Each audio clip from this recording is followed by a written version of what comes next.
오늘 본문 2절은 십계명 전체의 서론이고 3절은 그 십계명 본문 중에서 첫 번째인 제1계명에 해당합니다. 먼저 서론인 2절을 함께 읽겠습니다. 같이 읽어보시겠습니다. 시작. 나는 너를 애굽 땅 종 되었던 집에서 인도하여 낸 내 하나님 여호와니라. 여러분 이상한 걸 발견하지 않으셨습니까? 나는 너를 애굽 땅에서 인도해낸 내 하나님이다 했다는 것입니다. 지금 십계명은 하나님께서 이스라엘 백성들 전체에게 주시는 말씀인데도 불구하고 하나님은 단수로 각 개인에게 하시는 말씀처럼 이렇게 단수로 말씀하셨다는 겁니다. 물론 문법적으로 집합명사 이 한 개에 대한 단수를 단수로 이렇게 받을 수도 있지만 사실 여기 속에 포함되어 있는 신학적 의미는 더 깊습니다. 토마스 왓슨이라고 하는 복음주의자는 이런 표현을 했습니다. 이 부분은 십계명의 입법자가 누구인지 그리고 그 하나님과 그의 백성과의 관계가 어떤 관계인지를 설명하는 부분이다 라고 소개했습니다.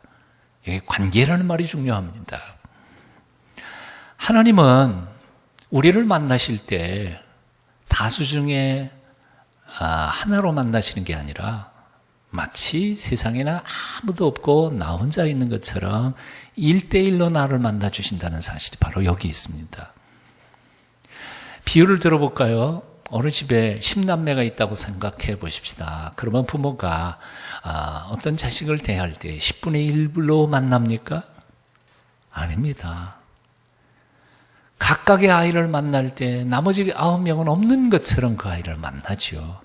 그렇다고 부모님의 사랑이 10조각으로 나누어집니까? 그렇지는 않습니다. 참 희한한 거죠. 이게 신비입니다. 10남매 중에서 한 명이라도 병원에 입원하면 나머지 9놈은 굶는지 합격하는지 몰라요. 그 한 아이에게 온통 다 자기를 쏟아버리는 게 그게 부모님의 사랑이지요. 그래서 나머지 9 녀석은 우리 엄마는 우리는 버렸나 오해할 만큼 하나님이 그런 분이십니다. 온 세상의 사람들이 수도 없이 많이 있고 그 모든 사람들이 다 하나님의 소생이고 하나님이 사랑하는 백성들인 거 틀림이 없지만 그러나 나를 대할 때는 꼭 아무도 없는 것처럼 나를 1대1로 나를 만나주시는 분, 다수의 일부가 아니라 1대1로 나를 만나주시는 분, 하나님과 우리와의 관계입니다. 믿으십니까? 저는 이걸 믿습니다. 저는 1952년생이니까 전쟁통에 태어났습니다. 1953년에 휴전됐으니까 나는 전쟁 중에 태어났어요. 전쟁 속에 가장 연약한 존재가 누군지 아세요? 아기들하고 여인이에요. 전쟁 속에서 제일 강한 건 남자들이에요. 특별히 군인들이에요. 어떻게 살았는지 몰라요. 난 기억 하나도 없어요. 그런데 살아남았어요. 4살 때 동네 형들하고 놀러 나갔다가 소형강에 빠졌습니다. 그냥 빠진 정도가 아니었어요. 제가 정신이 가물가물하는 정신을 잃어버린 바로 직전에는 소형강 바닥에 누워 있으면서 기절해 버렸습니다. 이해가 되세요? 우리 동네 어떤 아저씨가 그물을 가지고 와서 그물질 해가지고 그 그물에 제가 걸려서 그 넓은 소양강에 그 어떻게 그렇게 걸렸을까? 그 깊은 소양강 바닥에서 나를 그물질해서 꺼내서 제가 살아남았어요. 오늘 여러분 얼굴 못 볼 뻔했어요. 지난 세월 가만히 생각해 보면 하나님은 그 어렵고 힘든 순간순간마다 마치 나를 1대1로 만나주시고 나를 지키시고 보호하시는 하나님처럼 나만의 하나님인 것처럼 나를 만나주시고 이렇게 모자라고 형편없는 사람을 기름 부어 당신의 종이라고 세워주시고 지난 30여 년 동안 나를 당신의 사람으로 써주셨습니다. 하나님은 내게 나만을 사랑하시는 하늘 아버지로 만나주시고 나는 또 하나님에게 세상에 나밖에 없는 것처럼 나를 만나주신 그 하나님이 너무 고마워요. 여러분 오해하지 마세요. 여러분 각자에게도 또 하나님 그렇게 만나신다는 거예요. 제가 오만하고 뭐 교만한 거 아니에요. 토마스 왓슨이 말하고 하는 관계성이라고 하는 것은 바로 이런 뜻입니다. 그렇기 때문에 하나님은 나를 책망하실 권리가 있으십니다. 나를 가르치실 권리가 있으십니다. 그분은 나의 생명의 주인이시고 나의 근원자, 나의 주인이시기 때문에 그렇습니다. 그리고 나는 그분의 말씀을 들어야 할 책임이 있고 그 말씀대로 살아가야 의무가 있는 것입니다. 여러분 한번 생각해 보십시다. 길거리에 지나가는 낯선 사람한테 딱 붙잡고는 살인하지 마라, 간음하지 마라, 도둑질하지 마라 그런 소리를 하면 그 사람이 나한테 뭐라 그럴까요? 너 뭐야? 너 뭔데 나한테? 정신 나간 녀석이구만 그럴 거 아니에요. 너 뭔데? 라고 하는 말은 나하고 너하고 상관없다는 거예요. 관계가 없는데 네가 왜 나한테 그따위 소리 하냐? 그 말입니다. 이걸 관계성이라고 말하는 것입니다. 나는 너를 애굽 땅에서 인도하여 낸 내 하나님 여호와로라. 내 하나님, 너의 하나님이다 라고 하는 이 소유격에 담겨져 있는 두 가지의 의미가 있습니다. 그 첫 번째 의미가 바로 법적 정당성의 의미입니다.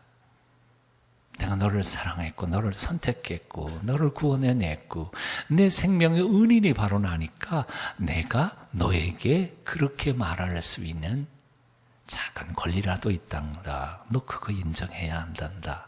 이거예요. 법적 정당성이에요. 하나님은 이스라엘 백성들에게 십계명을 주실 정당성을 가지고 계신 분이십니다.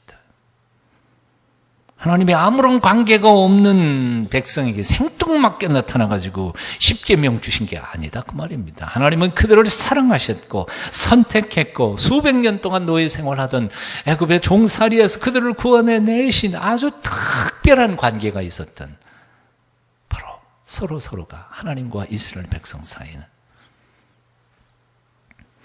두 번째로 그러나 이런 법적 정당성만 주장한다면 어떻게 보면요 하나님은 굉장히 폭군이고 우리는 그 명령 앞에 그냥 죽지 않으면 살아야 순종해야 될 것처럼 강제 명령처럼 십계명이 들릴 수 있습니다. 하지만 여기 소유격 이 소유 나는 내 하나님이고 너는 내 백성이다 라고 말할 때 이 소유의 의미, 소유격의 의미는 사랑에 기초한 따뜻한 애정의 의미를 나타내는 것이기도 합니다. 그래서 이것을 사랑의 소속감의 의미로서의 소유격이라고 표현합니다. 두 남녀가 서로 사랑하게 되면 우리는 서슴없이 사람들 앞에서 이렇게 말합니다. 내 남자야, 내 여자야, 건드리지 마라. 그런 거죠.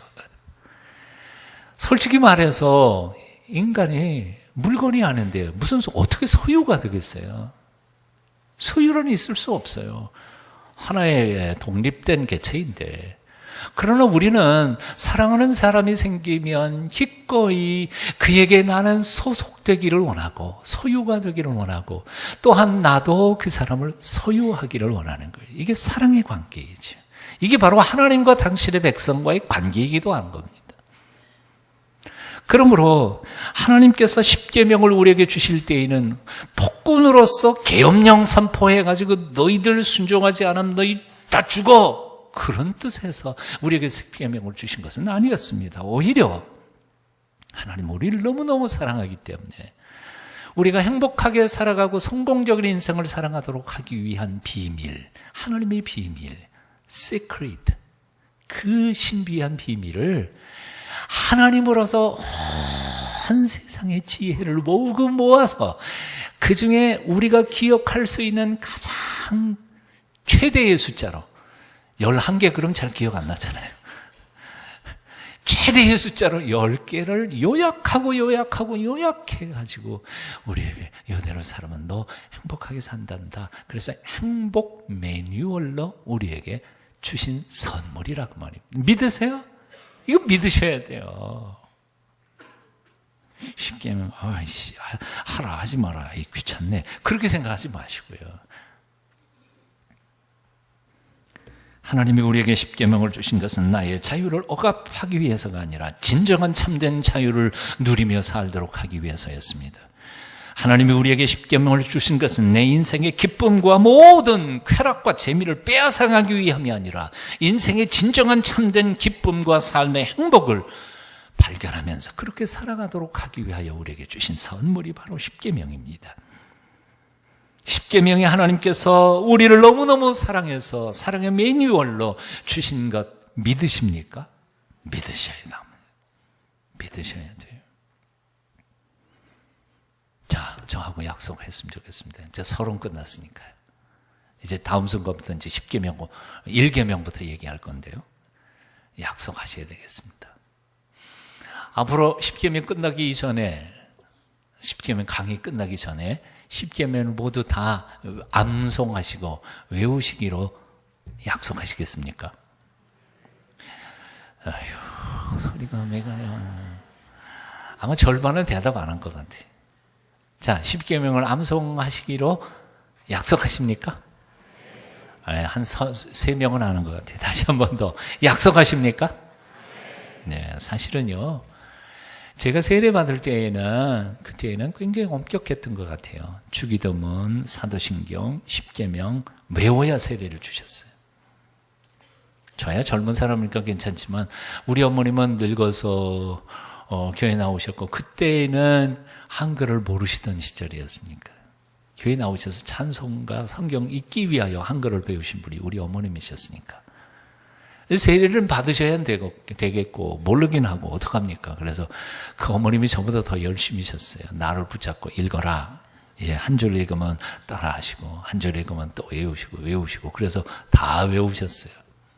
다 외우셨는데 사실은 세례 주는 날은 우리 교회는 조그만 교회라 전도사님이 담임자이셨고 저 멀리 계시는 아주 머리가 하얀 할아버지 목사님이 오셔서 세례를 주는데 그 목사님만 오시면 성창식 때도 그분이 오시고 그러는데 그 목사님만 오시면 우리 어머니는 얼마나 벌벌벌 떨는지 그래서 세례 문답 하려고 이제 방에 들어가기 전에 물어봤더니 우리 어머님은 벌써 갔어요. 아무것도 생각을 못 하시는 거예요. 아무것도 생각이 안 나시는 거예요. 그래서 어머니 걱정하지 마세요. 그 할아버지 목사님 잘 못 들어요. 그러니까 입만 자고 모르는 척하고 입 꼭 다물지 말고 그냥 입만 하시면 제가 크게 할게요. 그래서 합격했어요. 저하고 세례 같이 받았어요. 우리 어머니. 물론 그 후에 한글 배우시고 잘 배우셨습니다만 세례교인은 암송하셔야죠. 두 번째 약속은 뭐냐면 그 매 10계명에 대한 구체적인 실천 목표를 하나씩 한번 스스로 정해보시라는 겁니다. 예를 들어서 안식일을 거룩히 지키라 어떻게 할 건지, 부모를 공경하라 어떻게 부모를 공경할 건지, 어떻게 할 건지, 도둑질하지 마라 어떻게 할 건지, 구체적으로 말씀을 들으시면서 각자 목표를 한번 정해보시라는 거예요. 그리고 세 번째는요, 여러분 집에 돌아가셔서 자녀들과 함께 토론하십시오. 이게 구체적으로 이 10계명이 오늘 내게, 우리 가정에 어떤 의미를 주시는지를 구체적으로 토론하고 익히고 그러면서 함께 더불어 온 가족이 10계명을 지켜가도록 노력해 보십시오.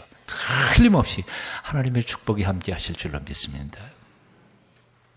세 가지요. 암송. 두 번째, 구체적인 목표. 셋째, 온 가족이 함께 같이 공부하시고 실천하시라는.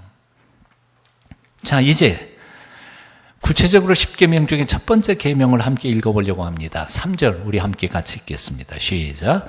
너는 나 외에는 다른 신을 내게 두지 말라. 너는 나 외에는 다른 신을 내게 두지 말라. 여기 읽다가 보면 다른 신이란 말이 나옵니다. 어떻게 읽으면 문자적으로 보면 다른 신도 있나 그렇게 느끼기 쉽습니다. 하지만 그런 뜻은 전혀 아닙니다. 온 세상의 신은 하나님 한 분밖에는 없으십니다. 물론 잡귀신은 있죠. 며칠 전에 저녁 늦게 내 방에서 책 좀 보다가 이렇게 밖으로 나가는데 요 뒷문 열고 나가는데 아마 초등학교 3, 4학년쯤 되는 남자 아이들이에요. 푸르륵 하고 뛰어가다가 난 줄 알더니 돌아서서 쫓아와가지고 목사님 귀신 있어요? 그러고 물어보더라고요. 왜 물었는지 난 모르겠어요. 그래서 가다 말고 그것도 그 아이 세워놓고 뭐 그거만데 설명을 할 수는 없고 그런 귀신이 있지. 그러나 무서워하지 마라. 하나님이 크신 분이시니까 걱정할 거 하나도 없어. 그리고 그냥 갔죠. 귀신 있어요. 그러나 여기 다른 신이라는 것은 하나님과 대비될 만한 어떤 다른 신이 있다는 말이 아닙니다. 그럼 무슨 뜻이냐면 사람이 만든 가짜 신들을 가리키는 것입니다. 가짜 신에 속지 말고 오직 참신인 나만 의지해라 하는 당부의 말씀이 오늘 일계명의 뜻입니다. 조직신학자 볼커프는 이런 표현을 했습니다. 사람은 병적이라고 말할 만큼 종교적이다. 입으로는 뭐 무신론 어쩌고 다 얘기해도 실제로 인간의 본성 속에는 누군가를 의지하고 누군가를 찾고 누군가에게 기대고 싶어 하는 본성적으로 종교적인 게 인간이라는 겁니다. 뭐 아무리 지성적인 어쩌고 뭐 말할 것 없어요. 인류의 역사가 그걸 말해줍니다. 어떤 분은 이렇게 표현을 했습니다. 인간이 너무나 종교적이어서 참신을 경배하지 않으면 가짜 신이라도 만들어서라도 경배하는 게 인간이다. 그렇습니다. 인간은 철저히 본성적으로 종교적입니다. 그래서 모든 인간은 겉으로 무슨 말을 하든지 간에 나름대로의 신을 섬기고 있습니다. 원시인들은 원시인대로, 현대인들은 현대인대로 나름대로 신을 섬깁니다. 원시인들은 투박하게 다른 신을 섬기고 현대인들은 세련되게 다른 신을 섬깁니다. 원시인들은 인생들을 두렵게 하는 자연을 신이라고 숭배했습니다. 하늘이나 물이나 바다나 번개나 폭풍 같은 것, 인간의 힘으로는 어쩔 수 없는 모든 세력과 힘들을 다 신이라고 섬겼습니다. 인간보다 오래 사는 고목, 300년짜리, 100년, 1000년짜리 나무, 그것도 신이라고 생각했습니다. 힘센 호랑이, 사자, 곰, 심지어는 소나 살쾡이까지. 십계명 그거 하다가 보면 이스라엘 백성들 거기 애굽 이집트의 사람들의 신들 보면 개구리 신도 있고요, 뱀 신도 있고 수많은 신들이 있습니다. 이틀 전에 인도에서 온 우메샤라고 하는 인도 선교 사역자를 만났는데요. 그 사람은 인도 사람이죠. 그 사람은 이렇게 말합니다. 인도에는 33억의 신이 있습니다. 인도 인구가 얼마인지 아세요? 약 12억 내지 13억 정도 되죠. 지구상에서 두 번째로 인구가 많은 나라입니다. 근데 그 인구보다 훨씬 더 많아요. 물론 일본도 일본 인구보다 더 많은 신이 일본에 있지요. 자, 이를 가리켜서 우리는 다신론, 신이 많다고 생각하는 겁니다. 혹은 범신론, 모든 물건 속에 영이 들어가 있다고. 그래서 범신론이요. 물론 다신론과 범신론은 조금 차이가 있습니다만 비슷비슷한 겁니다. 저도 어렸을 때 보니까 뒷강 귀신, 장독대 귀신, 웬 귀신이 그렇게 많았는지 모릅니다. 자, 그러나 현대인들은 원시인들처럼 그렇게 자연을 숭배하지는 않습니다. 요즘도 그렇게 두려워하는 사람들이 있기는 합니다만 그렇게 대부분의 현대인들은 그런 거 인정하지 않습니다. 그럼에도 불구하고 현대인들은 나름대로의 신들이 있습니다. 그리스 로마 신화에 나오는 신들, 그 사람들의 얘기지만 사실은 오늘날 가만히 생각해 보면 현대인들의 신으로 바뀌어서 우리에게 나타나고 있음을 저는 발견하게 됩니다. 술의 신 바카스, 사랑의 신 아폴로디테나 에로스, 지혜의 신 아테나, 돈의 신 맘몬. 오늘날 현대도 모양만 조금씩 바꾸었지 원시시대나 다름이 없습니다. 모든 종류의 신들이 우리들의 이성과 감성과 삶을 지배하면서 주인 노릇하고 있습니다. 현대도 역시 다신론의 시대입니다. 우리가 인정하지 않을 뿐이죠. 자, 그런가 하면 세상에는 하나님, 신이 아예 없다고 주장하는 사람들도 있습니다. 소위 말하는 무신론이죠. 대표적인 사람이 여러분도 들어보셨을 거라고 생각합니다. 만들어진 신이라는 책을 쓴 리처드 도킨스라고 하는 사람이 대표적인 사람이죠. 그 외에도 몇 명 있습니다만. 그런데 영국의 가장 대표적인 무신론자였다가 오히려 한평생 하나님의 살아계심을 증언하면서 성자처럼 주앙받는 영국의 이 도킨스하고는 뭐 비교가 안 되는 위대한 사람이죠. C.S. 루이스라고 하는 사람은 그의 책 속에서 이렇게 말했습니다. 무신론이란 말로는 가능하지만 실제로는 주장이 불가능한 이론이다 라고 표현했습니다. 굉장히 어렵게 들리지만 사실은 이건 쉬운 얘기입니다. 무신론, 하나님이 없다고 말하는 것은 말로는 가능한 얘기지만 실제로는 입증 불가능한 이론이라는 겁니다. 왜 이게 쉬운 얘기인지 아세요? 지금부터 한번 해볼게요. 예. 자, 있다는 것을 말하는 게 쉬울까요? 없다는 것을 말하는 게 쉬울까요? 네, 한 번 더 하겠습니다. 동순교회 안에 황금 덩어리가 어딘가에 있습니다. 있다고 말하는 게 쉬울까요? 에이, 그런 건 없다고 말하는 게 쉬울까요? 없다고 말하는 게 쉬울 것 같아요? 있다고 주장하는 사람은 그거 찾아내서 여기 있네! 그러면 있는 거예요. 그죠? 쉽잖아요, 입증하기가. 근데 없다, 에이, 그런 건 없다고 말하는 사람은 그거를 입증하기가 너무너무 어려워요. 왜 그런지 아세요? 이 본당이 저기 꼭대기부터 지하 2층까지 싹싹 뒤져요. 구석구석 다 뒤졌어요. 찾아보니까 없어요. 그럼 없다 그렇게 말하면 될까요? 될까요? 아니요. 그렇게 말할 수 없어요. 왜냐하면 벽 속에 숨겨놨는지 모르잖아요. 그렇죠? 그러니까 저기 꼭대기 옥상부터 지하 2층까지 다 두들겨 부셔요. 벽성을 다 뒤져. 낱낱이 다 하나하나 다 해놓고 없어요. 그럼 이제 없다고 말해도 될까요? 대답 좀 해주세요. 그럴 수 없어요. 왜냐하면요. 이 기초 콘크리트에다가 숨겨놓고 콘크리트 했는지 모르잖아요.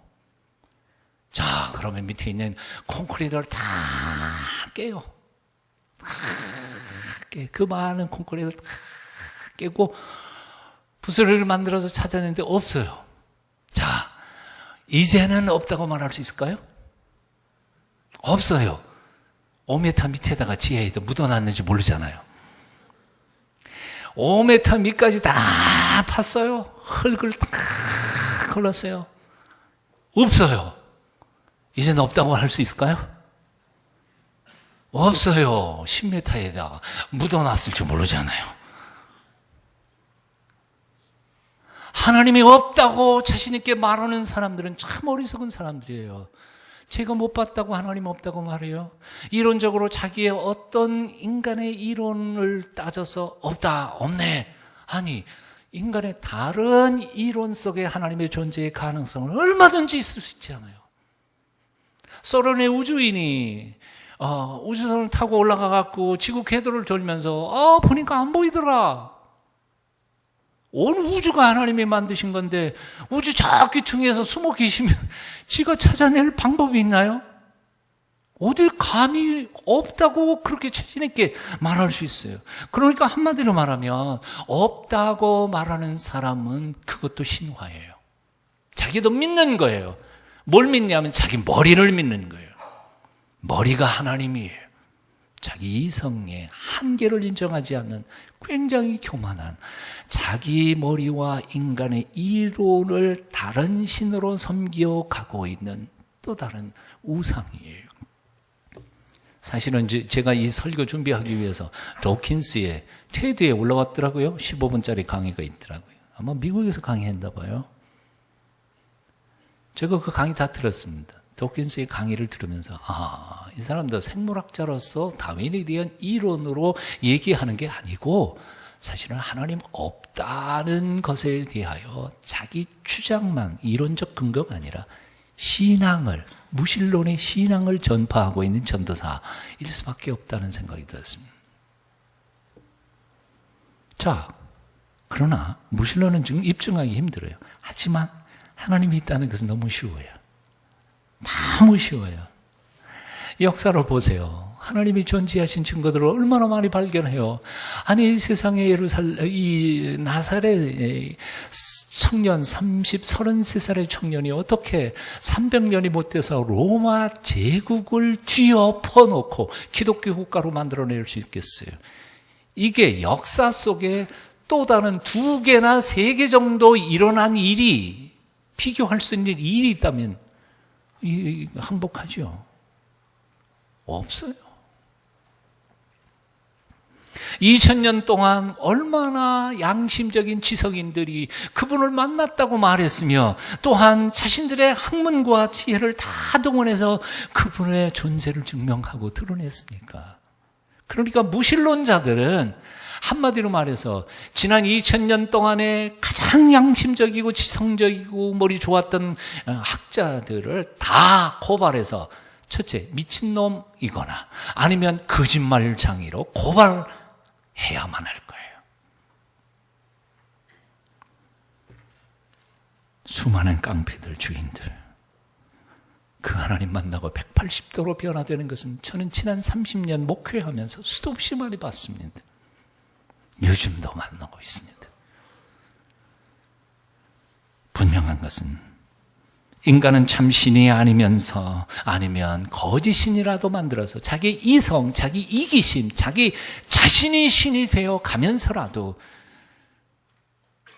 하나님을 경배하려고 하는 본능적 종교적인 인물들입니다. 이것을 너무나 잘 아시는 하나님께서 그래서 이 첫 번째 가장 중요한 계명을 주신 것입니다. 야, 거짓 신에게 쏘가 넘어가지 마라. 참 신인 나만을 사랑해라. 나만을 의지해라. 제가 며칠 전에 만났던 한 분의 얘기가 너무 길어가지고 다 얘기할 수 없어서 그냥 짧게 요약해가지고 글을 한번 써봤습니다. 제가 잠깐 읽어드리겠습니다.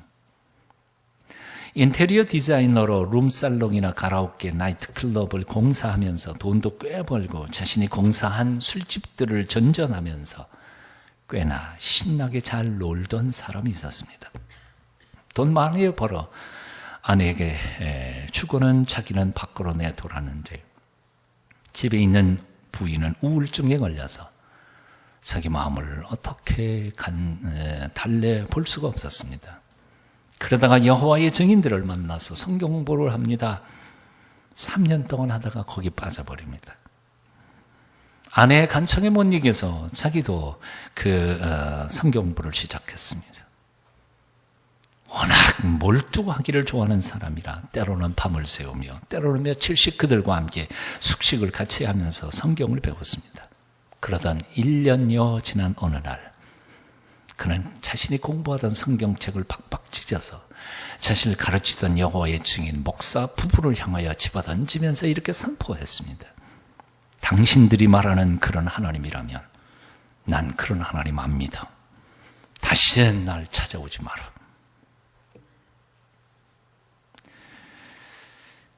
여호와의 증인들에게 1년 동안 성경을 배우면서 수많은 교회들의 비리, 목사들의 잘못을 왜곡되게 수도 없이 많이 들었지만 딱 한 가지 자기가 제대로 배운 거 한 가지가 있다는 겁니다. 성경 공부를 시작할 때마다 하나님, 참 하나님을 만나게 해주세요 라고 기도하는 것을 배웠다는 거지.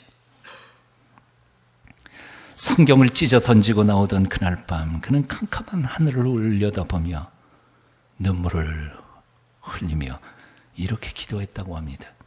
하나님, 나는 당신을 잘 모르지만 저는 정말 사람들이 만든 게 아니고 조작된 하나님이 아니라 진짜 하나님 만나고 싶습니다. 저 좀 만나 주실 수 없어요? 그러다가 이웃에 있는 작은 개척교회에서 CC 간사 출신의 젊은 목사님을 만나서 10스텝이라고 하는 성경 공부를 시작합니다. 몇 달 파급하다가 드디어 세상을 창조하신 하나님, 사람을 너무너무 사랑해서 기꺼이 죽으신 그 하나님을 만납니다. 감격에 차서 그동안 자기가 해왔던 직업, 룸사롱, 가라오케, 나이트클럽 공사, 완전히 폐업해버리고 그 인테리어 디자인 회사 다 닫아버리고 이렇게 선포합니다.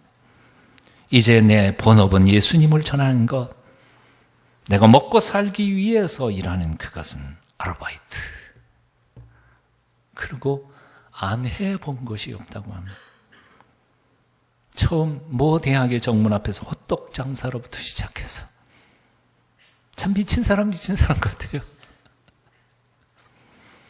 택시 운전기사, 거제도 조선소의 막 노동자 등등등등 그렇게 수십 년을 살아오다가 그 하나님을 향한 열정이 하나님께 열린 바 되었는지 인형극단을 바라보는 순간 필이 꽂혀서 나도 저거 만들어서 선교하겠다. 그리고는 바로 한국 유일의 마리오네트 인형 제작자여 연출가로 출근을 합니다. 그래서 세종회관 예술의 전당 등등의 유수한 한국의 극장들에서 다 앵콜 공연을 하고 세계 공연을 다니는 보물이라고 하는 인형극단의 대표 김종구 대표의 이야기입니다. 보물이 참 재미있어서 보물이 뭐냐 그랬더니 본래 이름은 보리떡 물고기라는 거예요. 전화 받다가 보니까 보리떡 물고기입니다. 그러면 보리떡 물고기 아유 혀가 안 들어가더래요. 그래서 줄이자 그래갖고 보리떡에 보하고 물고기에 물하고를 딱 합해서 보물 해놓고 보니까 와 이게 흥분이 되더래요. 그래 내 안에 계신 예수님이 보물이시지.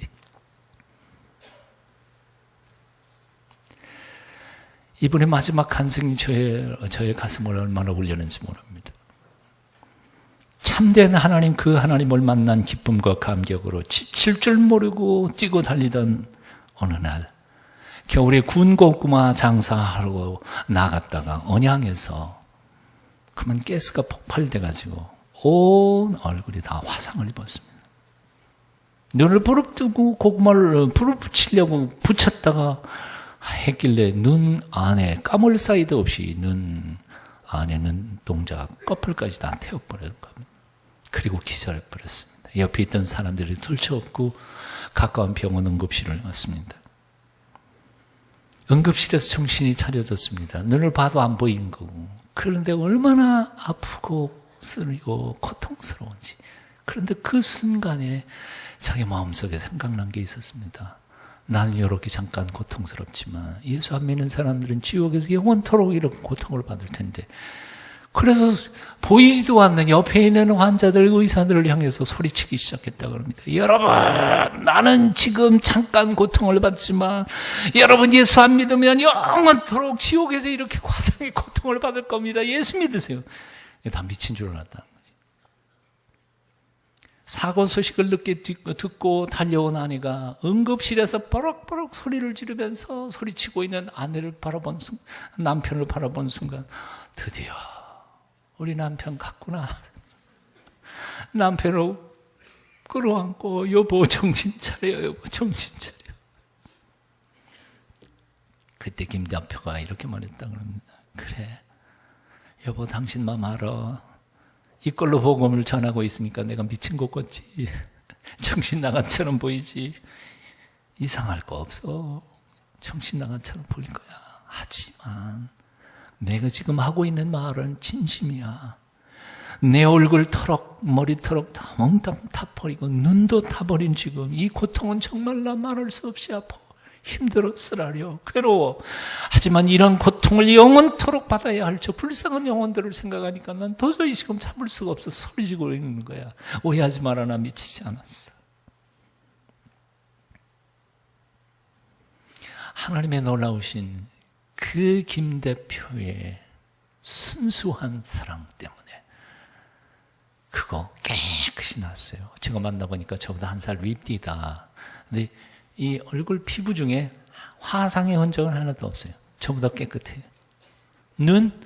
그 눈이 다 버렸는데 눈이 다 보여요. 안경도 안 써요. 돋보기도 안 씁니다. 기적이죠. 사랑하는 여러분, 나는 김 대표의 그 구원의 감격과 기쁨이 여러분의 것이 되시기를 축원합니다. 우리가 믿는 하나님은 가짜가 아닙니다. 도킨스가 말한 것처럼 몇몇 정신 나간 종교 광들이 지어낸 조작된 하나님이 아니라 그 말입니다. 지금도 살아계셔서 우리를 온전케 하시는 살아계신 하나님이십니다.